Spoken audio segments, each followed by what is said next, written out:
وإن يريدوا أن يخدعوك فإن حسبك الله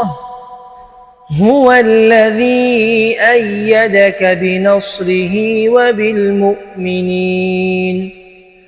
وألف بين قلوبهم لو أنفقت ما في الأرض جميعا